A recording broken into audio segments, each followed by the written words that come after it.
Saya Afgan Hairi. NIM saya 1350-6030-1111-074.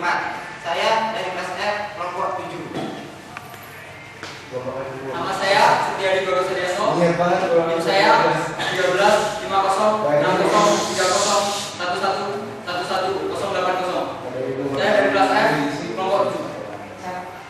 Nama saya Satrio Dwi Pambudi. Nomor NIM 1350-6030-1111-093.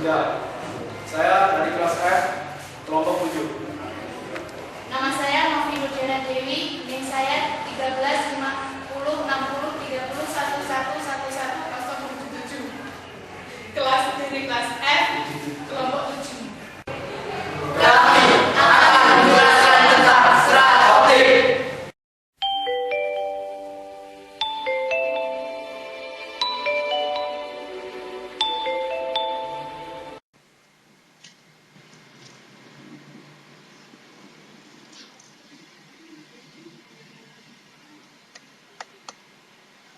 Assalamualaikum warahmatullahi wabarakatuh. Perkenalkan, nama saya Satrio Dwi Pambudi. Nomor NIM 1350-60-30-1111-093. Kelas F. Selanjutnya, saya akan menjelaskan mengenai pengertian serat optik. Serat optik adalah sejenis kabel yang terbuat dari kaca atau plastik yang halus dan merupakan media transmisi yang dapat menyalurkan informasi dengan kapasitas yang besar. Namun, jangan disamakan dengan kaca yang biasa dilihat. Serat kaca ini merupakan serat yang dibuat secara khusus dengan proses yang cukup rumit, yang kemudian dapat digunakan untuk melewati data yang ingin dikirim atau diterima.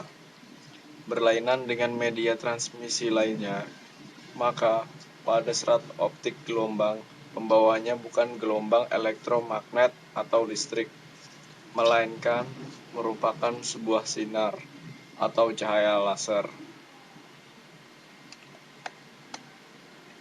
Selanjutnya adalah sejarah mengenai serat optik.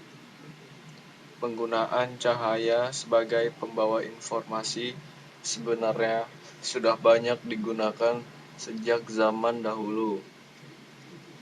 Baru sekitar tahun 1930-an, para ilmuwan Jerman mengawali eksperimen untuk mentransmisikan cahaya melalui bahan yang bernama serat optik. Percobaan ini juga masih tergolong cukup primitif karena hasil yang dicapai tidak bisa langsung dimanfaatkan, namun harus melalui perkembangan dan penyempurnaan lebih lanjut lagi.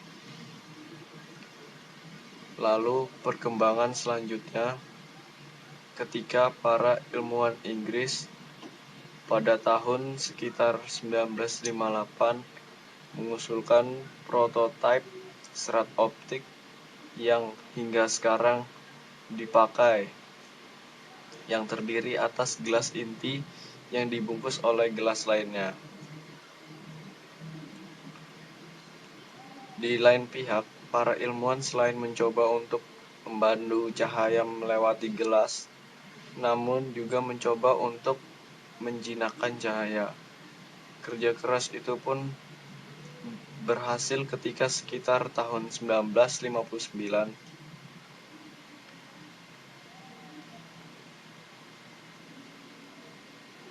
laser ditemukan.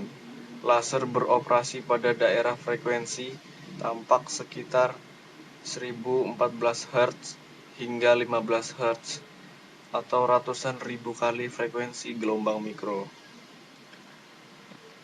Lalu, selanjutnya sekitar awal tahun 1960-an, perubahan fantastis terjadi di Asia, yaitu ketika para ilmuwan Jepang berhasil membuat jenis serat optik yang mampu mentransmisikan gambar. Serat optik pun harus melalui tahap-tahap pengembangan awal, sebagaimana medium transmisi cahaya yang sangat tidak efisien. hingga tahun 1968, atau berselang beberapa tahun setelah serat optik pertama kali diramalkan akan menjadi pemandu cahaya. Tingkat atenuasi atau kehilangannya masih 20 dB per kilometer. Melalui pengembangan dalam teknologi material, serat optik mengalami pemurnian, dehidran, dan lain-lain.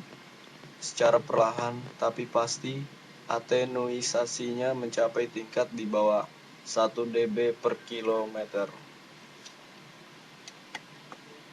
Selanjutnya adalah sistem komunikasi serat optik, atau yang biasa disebut dengan SKSO.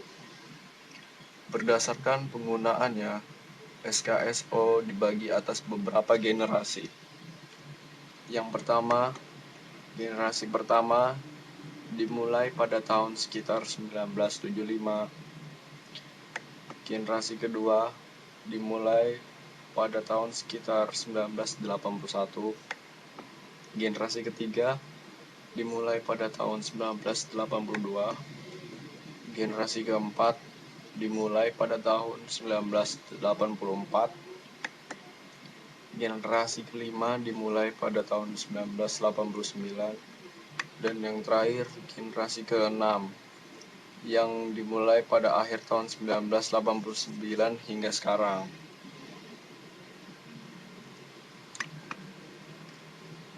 Generasi pertama, sistem masih sederhana dan menjadi dasar bagi sistem generasi berikutnya, yang terdiri dari alat encoding.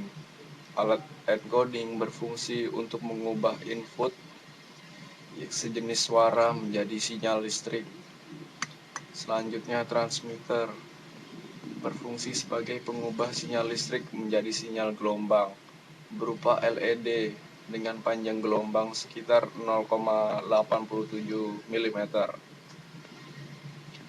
Selanjutnya, serat silika sebagai pengantar sinyal gelombang. Lalu, repeater dan receiver. Repeater berfungsi sebagai penguat gelombang yang melemah di perjalanan. Repeater bekerja melalui beberapa tahap. Mula-mula ia mengubah sinyal gelombang yang sudah melemah menjadi sinyal listrik, kemudian diperkuat dan diubah kembali menjadi sinyal gelombang. Lalu receiver berfungsi sebagai pengubah sinyal gelombang menjadi sinyal listrik berupa fotodetektor.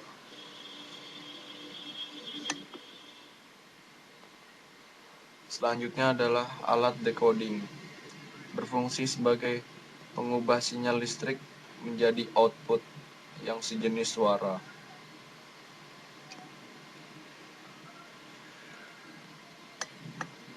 Selanjutnya, generasi kedua, transmitter diganti dengan diode laser. Untuk mengurangi efek dispersi, ukuran teras serat diperkecil agar menjadi tipe mode tunggal. Indeks bias kulit dibuat sedekat-dekatnya dengan indeks bias teras. Dengan sendirinya, transmitter juga diganti dengan diode laser. Panjang gelombang yang dipancarkan sekitar 1,3 mm.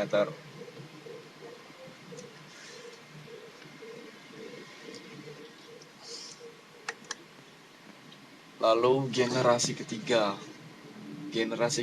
di mana penyempurnaan pembuatan serat silika dan pembuatan chip diode laser terjadi. Pada dekade ini terjadi penyempurnaan antara serat silika dan chip diode laser berpanjang gelombang 1,55 mm. Kemurnian bahan silika ditingkatkan sehingga transparansinya dapat dibuat untuk panjang gelombang sekitar 1,2 sampai 1,6 mm. Penyempurnaan ini meningkatkan kapasitas transmisi menjadi beberapa ratus GB kilometer per second.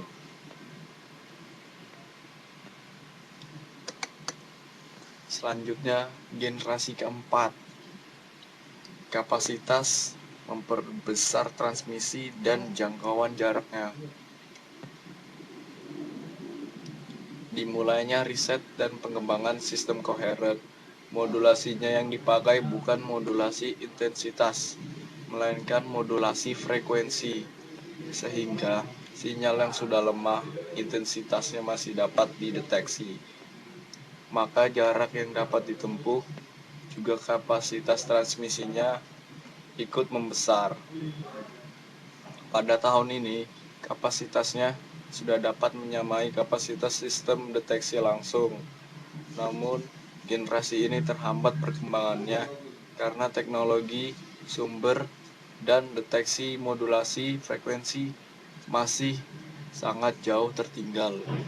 Tetapi tidak dapat disangka bahwa sistem koheren ini punya potensi untuk maju pesat pada masa-masa yang akan datang.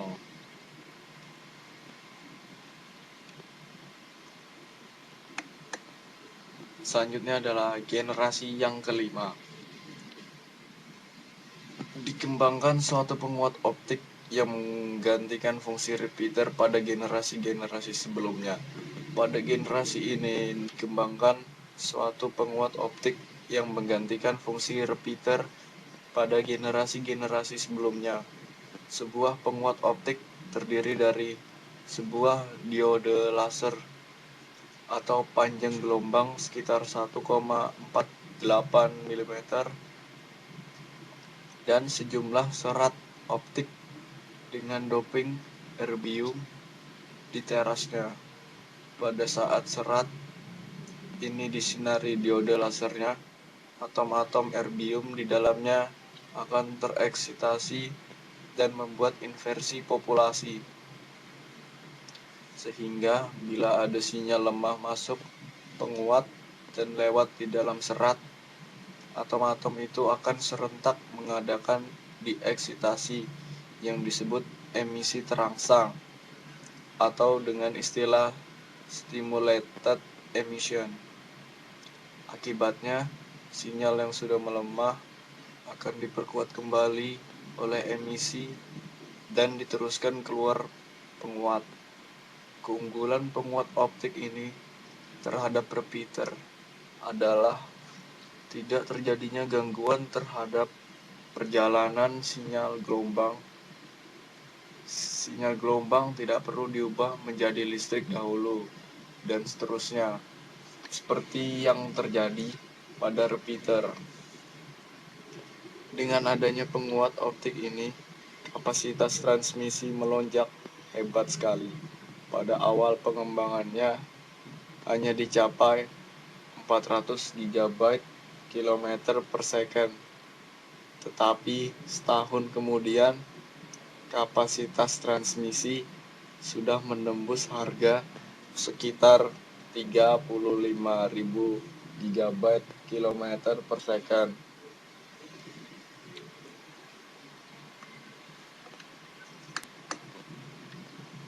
Selanjutnya, generasi ke-6. Pada tahun sekitar 1988, ilmuwan yang bernama Lynn F. Molenauer memelopori sistem komunikasi soliton.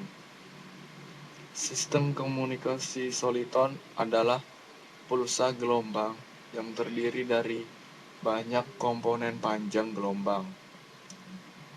Komponen-komponennya memiliki panjang gelombang yang berbeda, hanya sedikit, dan juga bervariasi dalam intensitasnya. Panjang soliton hanya sekitar 10 hingga 12 detik dan dapat dibagi menjadi beberapa komponen yang saling berdekatan. Sehingga sinyal-sinyal yang berupa soliton merupakan informasi yang terdiri dari beberapa saluran sekaligus, atau dikenal dengan istilah wavelength division multiplexing. Eksperimen menunjukkan bahwa soliton minimal dapat membawa 5 saluran yang masing-masing membawa informasi dengan laju 5 GB per second. Cacah saluran dapat dibuat menjadi 2 kali lipat lebih banyak jika digunakan multiplexing polarisasi karena setiap saluran memiliki 2 polarisasi yang berbeda. Kapasitas transmisi yang telah diuji mencapai sekitar 50.000 GB kilometer per second. Saya Alvan Hairi. Kali ini akan melanjutkan presentasi dari teman saya tadi. Submateri yang akan saya bahas kali ini adalah tentang tata cara pembuatan serat optik dan juga penjelasan tentang bagian-bagian yang ada di serat optik itu sendiri. Ada beberapa sifat yang harus diperhatikan dalam pemilihan bahan serat optik, yaitu yang pertama, bahan serat harus transparan pada panjang gelombang tertentu. Yang kedua, perbedaan indeks bias inti dari kulit harus lebih besar, karena apabila indeks bias inti dari kulit lebih kecil, maka pemantulan yang terjadi tidak sesuai harapan, sehingga cahaya yang membawa informasi tidak akan bisa berjalan. Sifat yang ketiga yaitu fleksibel. Dalam pemasangan serat optik di bawah tanah ataupun di tempat-tempat, tentunya membutuhkan jalan yang berkelok-kelok, bukan jalan yang lurus. Maka dibutuhkan kabel serat optik yang fleksibel. Cara membuat serat optik. Dalam membuat serat optik ada 3 tahapan utamanya. Yang pertama yaitu membentuk silinder kaca. Kaca yang digunakan bukanlah kaca yang biasa kita gunakan sehari-hari, melainkan kaca yang terbentuk dari proses MOVD atau Modified Chemical Vapor Deposition. Dan sebelumnya juga bahan kaca yang digunakan tersebut telah diberi zat kimia seperti silikon dan germanium. Tahap kedua yaitu membentuk serabut atau serat gelas. Proses ini dikerjakan dalam keadaan bahan gelas yang panas agar mudah dibentuk.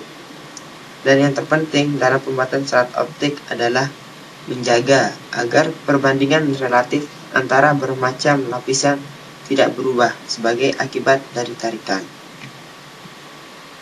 Tahap ketiga yaitu pengetesan. Pada tahap pengetesan, yang utama adalah kekuatan serat optik itu sendiri, dan juga indeks bias inti lebih besar dari kulit, sehingga serat optik dapat berfungsi sebagaimana mestinya.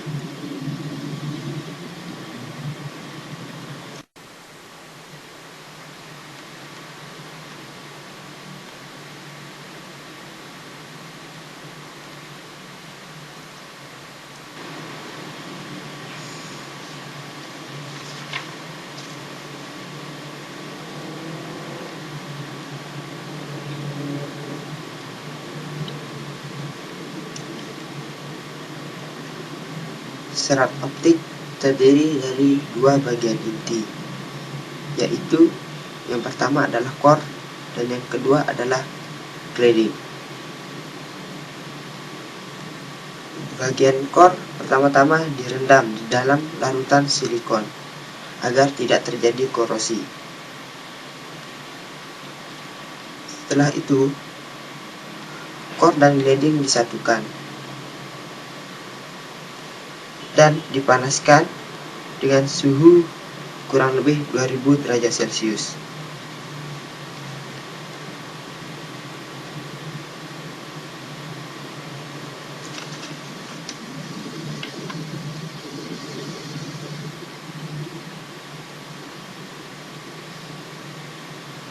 Setelah core dan grading tadi disatukan, hasilnya tersebut dipindahkan dan ditambahkan zat kimia silikon dan germanium.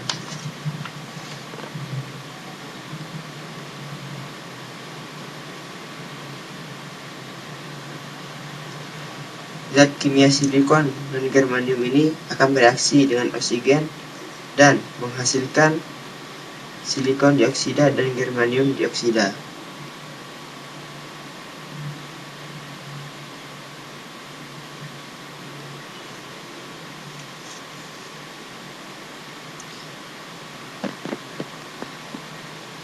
Silikon dioksida dan germanium dioksida yang terkumpul pada bagian dalam dan sumbu tabung tersebut dan membentuk suatu lapisan kaca.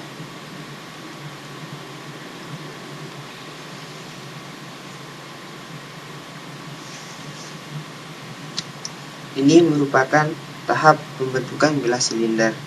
Setelah terbentuk, gelas silinder tersebut dipotong menjadi dua untuk mendapatkan core dari serat optik tersebut.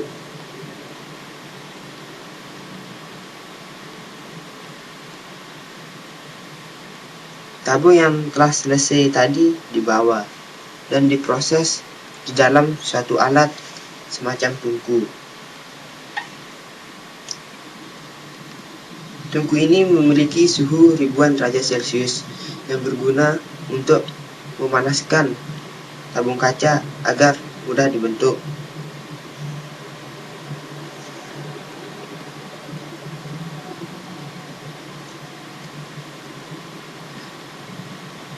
Karena mengalami pemanasan, tabung tersebut sedikit demi sedikit meleleh dan jatuh mengikuti gaya gravitasi.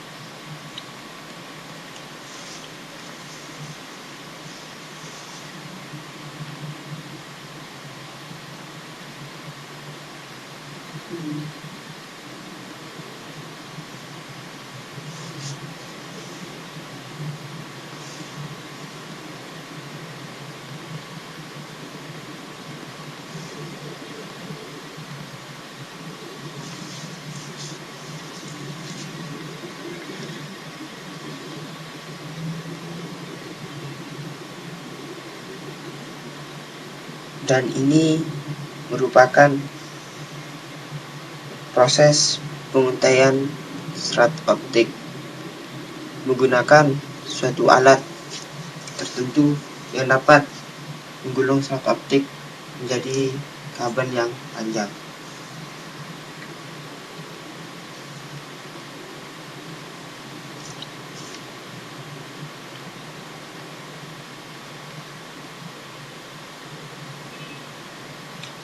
Dan pada tahap ini, kabel serat optik yang sudah jadi dites apakah sudah berfungsi dengan baik atau tidak.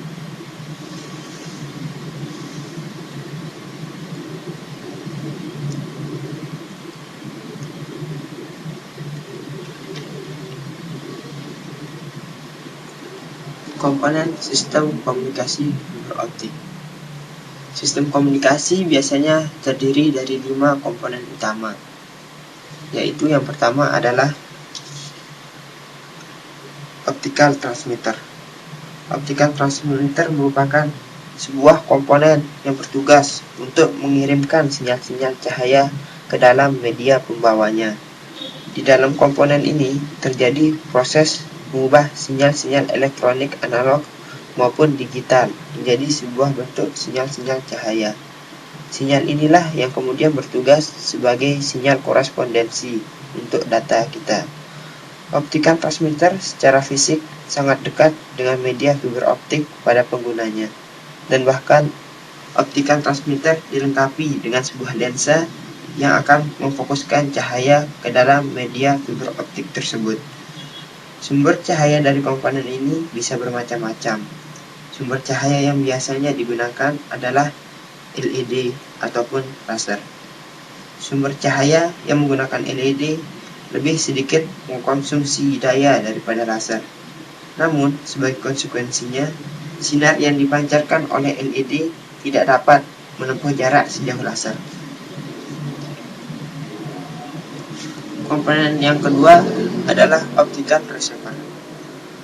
Optical receiver memiliki tugas untuk menangkap semua cahaya yang dikirimkan oleh optical transmitter. Setelah cahaya ditangkap dari media fiber optik, maka sinyal ini akan didekode menjadi sinyal-sinyal digital yang tidak lain adalah informasi yang dikirimkan. Setelah didekode, sinyal listrik digital tadi dikirimkan ke sistem pemprosesnya, seperti misalnya ke televisi, ke perangkat komputer, ke telepon, dan banyak lagi perangkat digital lainnya. Biasanya, optical receiver ini adalah berupa sensor cahaya, seperti fotosel atau fotodiode, yang sangat peka dan sensitif terhadap perubahan cahaya. Komponen yang ketiga, medianya itu sendiri. Dalam sistem komunikasi fiber optik, medianya berupa kabel serat optik atau fiber optik kabel. Komponen inilah yang merupakan pemeran utama dalam sistem ini. Kabel fiber optik biasanya terdiri dari satu atau lebih serat fiber yang akan bertugas untuk memandu cahaya-cahaya tadi dari lokasi asalnya hingga sampai ke tujuan. Kabel fiber optik secara konstruksi hampir menyerupai kabel listrik. Hanya saja ada sedikit tambahan proteksi untuk melindungi transmisi cahaya. Biasanya kabel fiber optik juga bisa disambung, namun dengan proses yang sangat rumit. Proses penyambungan kabel ini sering disebut dengan istilah splicing. Komponen yang keempat yaitu bentuk informasi yang dibawa melalui media. Dalam sistem komunikasi fiber optik, bentuk informasinya itu berupa cahaya. Dan komponen terakhir yaitu optical regenerator. Optical regenerator atau dalam bahasa Indonesianya adalah penguat sinyal cahaya. Sebenarnya merupakan komponen yang tidak perlu ada ketika kita menggunakan media fiber optik dalam jarak dekat saja. Sinyal cahaya yang dikirimkan baru akan mengalami degradasi dalam jarak kurang lebih 1 km. Maka dari itu, jika kita memang bermain dalam jarak jauh, komponen ini menjadi komponen utama juga. Biasanya, optical generator disambungkan di tengah-tengah media fiber optik untuk lebih menguatkan sinyal-sinyal yang lemah. Optical generator terdiri dari serat optik yang dilapisi dengan bahan khusus yang dapat menguatkan cahaya laser. Ketika sinyal yang lemah datang menghampiri bagian yang dilapisi khusus tersebut, energi dari laser lemah tersebut akan membuat molekul dari bahan tadi berubah menjadi sinar-sinar juga. Molekul tambahan tadi kemudian akan memancarkan sinar-sinar yang baru yang lebih kuat dengan karakteristik yang hampir sama dengan sinar lemah yang sebelumnya datang. Secara garis besar, regenerator ini merupakan penguat dari sinyal yang diumpankan ke dalamnya.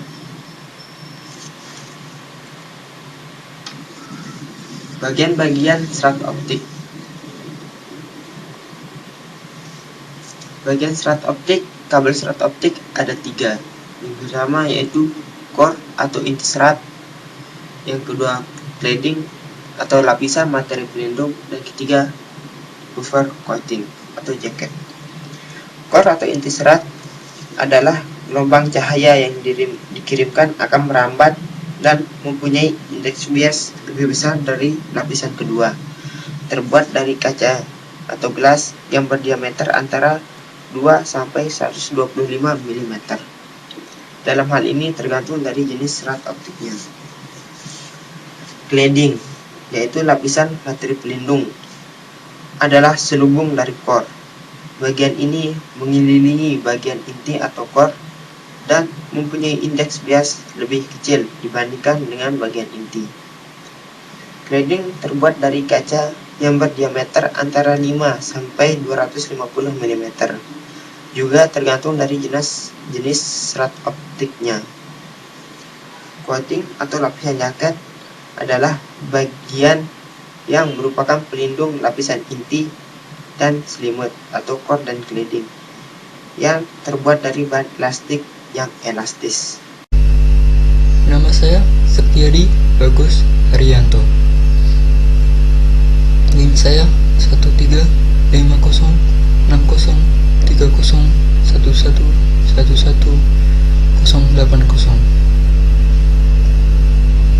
Di sini saya akan melanjutkan penjelasan dari teman saya tadi. Saya akan menjelaskan tentang cara kerja serat optik.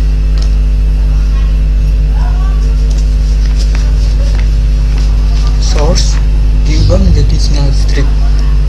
Kemudian sinyal listrik ini dibawa oleh gelombang pembawa cahaya melalui kabel serat optik dari pengirim atau transmitter menuju alat penerima receiver yang terletak pada ujung lainnya dari serat.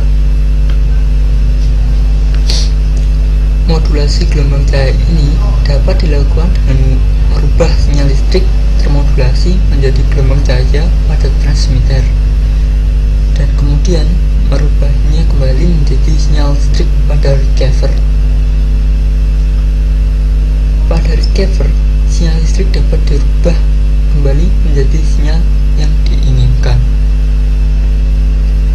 Tugas untuk merubah sinyal listrik ke gelombang cahaya atau kebalikannya dapat dilakukan oleh komponen elektronik yang dikenal dengan nama komponen optoelektronik pada setiap ujung serat optik.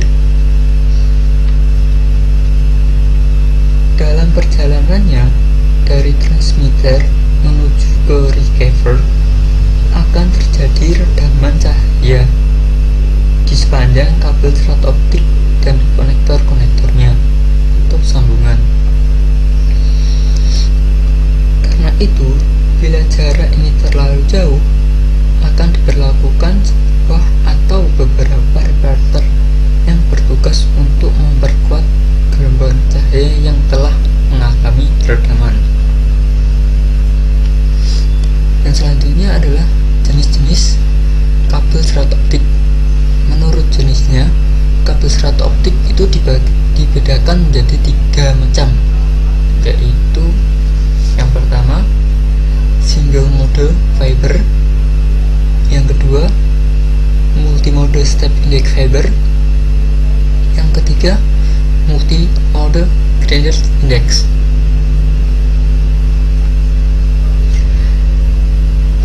Yang pertama adalah single mode fiber. Serat optik single mode atau monomode mempunyai diameter inti atau core yang sangat kecil, yaitu 3-10 mm, sehingga hanya satu berkas cahaya saja yang dapat melaluinya.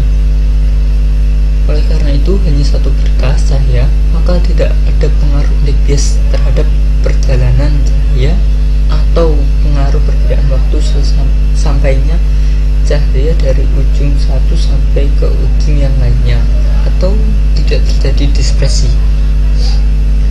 Dengan demikian, serat optik single mode sering dipergunakan pada sistem transmisi serat optik jarak jauh atau luar kota, long haul transmission system. Sedangkan gradient index dipergunakan oleh jaringan telekomunikasi lokal atau local network. Pada single mode fiber terlihat pada gambar bahwa index bias akan berubah dengan segera pada batas antar core dan volumenya state index. Bahannya terbuat dari silika glass, baik untuk clouding maupun core-nya.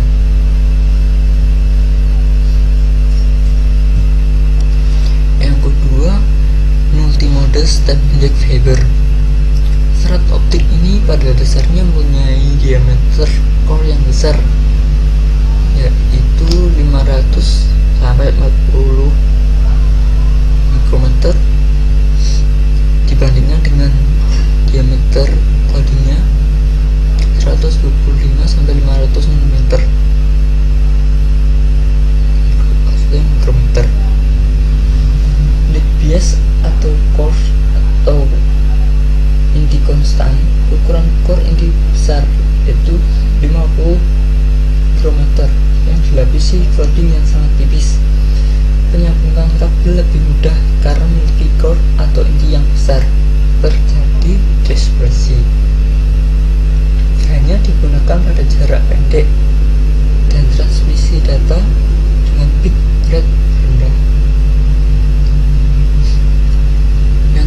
ketiga, multimodal branded index. Core atau inti terdiri dari jumlah lapisan gelas yang memiliki indeks yang berbeda. Indeks bias tertinggi terdapat di pusat core yang makin lama semakin turun sampai ke batas core lainnya. Cahaya merambat karena difraksi yang terjadi pada core sehingga rambatan cahaya sejajar dengan sumber serat. Dispersi minimum. Harga lebih mahal karena pembuatannya sulit dan branded index digunakan untuk jaringan telekomunikasi lokal atau local network. Konektor serat optik. Pada kabel serat optik, sambungan ujung terminal atau disebut juga konektor biasanya memiliki tipe standar seperti berikut.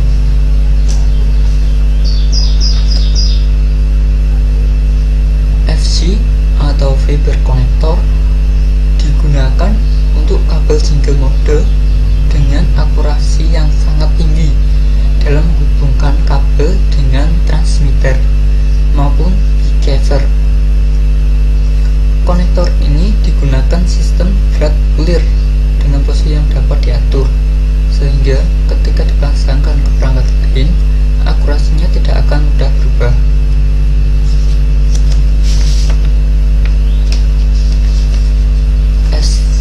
Atau subscribe connector digunakan untuk kabel single mode dengan sistem dicabut pasang.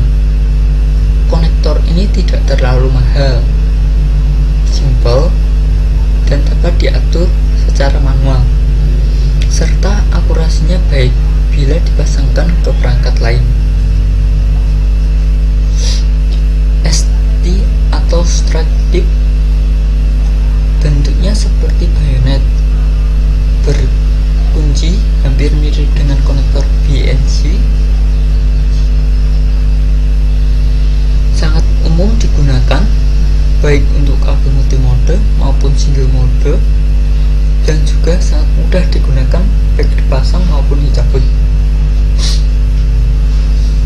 Biconic, salah satu konektor yang kali pertama muncul dalam komunikasi fiber optik. Saat ini sangat jarang digunakan. D4, konektor ini hampir mirip dengan FC, hanya perbedaan ukurannya saja. Perbedaannya sekitar 2 mm pada bagian fullnya. SMA, konektor ini merupakan pendahuluan dari konektor SD yang sama-sama menggunakan penutup dan pelindung. Namun, seiring dengan perkembangannya SD konektor, maka konektor ini sudah tidak berkembang lagi penggunaannya. Dan selanjutnya adalah kode warna pada kabel serat optik. Dalam standarisasinya, kode warna dari selubung luar atau jacket kabel serat optik jenis patch cord adalah sebagai berikut. Warna selubung luar kuning yang artinya adalah serat optik single mode, dan warna selubung luar orange yang berarti serat optik multimode. Warna selubung luar aqua yang berarti optimal laser 10 giga sampai 50 sampai 125 mikrometer serat optik multimode. Warna selubung luar abu-abu yang berarti kode warna serat optik multimode yang tidak digunakan lagi. Warna selubung luar biru yang berarti kadang masih digunakan dalam model perancangan. Berikut adalah kabel optik yang sering digunakan. Yang pertama, armored cable. Yang kedua, hybrid dan composite kabel.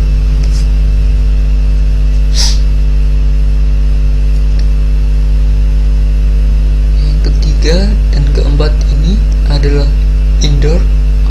outdoor TACV dan indoor atau outdoor breakout cable.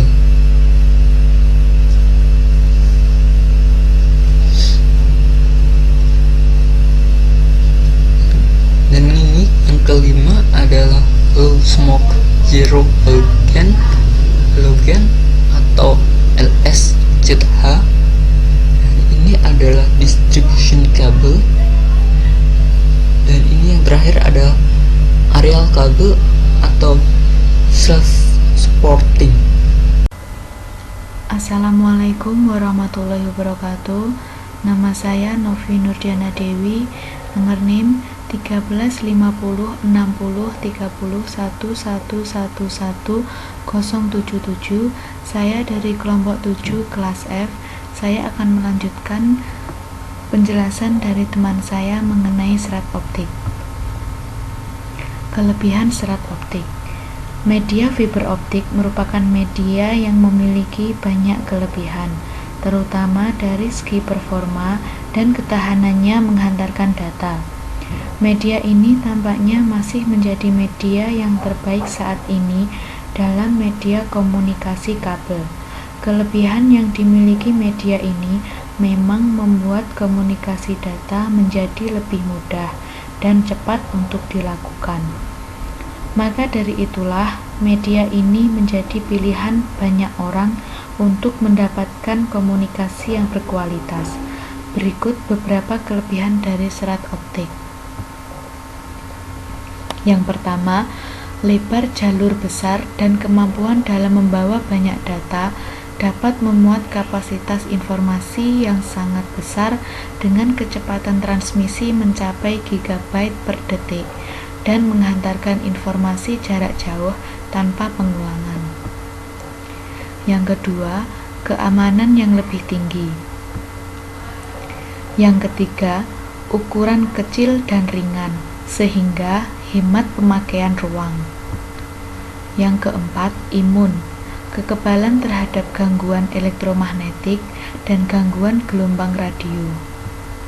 Yang kelima, non-penghantar, tidak ada tenaga listrik dan percikan api. Dan yang terakhir, tidak berkarat. Kekurangan serat optik. Di samping mempunyai kelebihan, serat optik juga mempunyai kekurangan. Di antaranya, 1. Sulitnya membuat terminal pada kabel serat. 2. Penyambungan serat harus menggunakan teknik dan ketelitian yang tinggi. Akan ada kemungkinan kehilangan sinyal. Pengiriman ke tujuan yang berbeda-beda dapat mempengaruhi besarnya informasi yang dikirimkan. Fiber masih sulit untuk disatukan, dan ketika telah mencapai titik akhir, maka fiber HAM diterima secara akurat untuk menghasilkan transmisi yang jernih. Kekurangan yang terakhir, biaya penginstalan dan perawatan lebih mahal. Aplikasi dari serat optik. Sistem komunikasi optik memiliki pengirim, media transmisi, dan penerima. Media pengirim pada sistem optik dapat berupa LED atau Light Emitting Diode atau laser, sedangkan penerimanya berupa PIN atau Positive Intrinsic Negative Photodioda. FCSEL pada radio over fiber. Radio over fiber merupakan sistem radio yang memanfaatkan jalur fiber optik sebagai media transmisi. FCSEL atau Vertical Cavity Surface Emitting Laser adalah salah satu sumber optik yang sedang dikembangkan akhir-akhir ini. Hal ini disebabkan karena FCSEL mendukung performa layanan yang tinggi, sistem transmisi yang murah, serta cocok untuk layanan komunikasi dengan data rate yang besar jika dibandingkan dengan laser yang lain.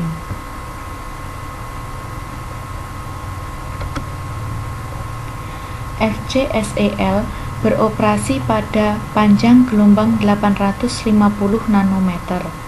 dan fotodetektor pada saat itu memiliki optical reflection yang tinggi, sehingga nilai SFDR atau Spurious Free Dynamic Ring ini cocok untuk aplikasi radio over fiber. FCSEL memiliki kurva SFDR yang tidak halus.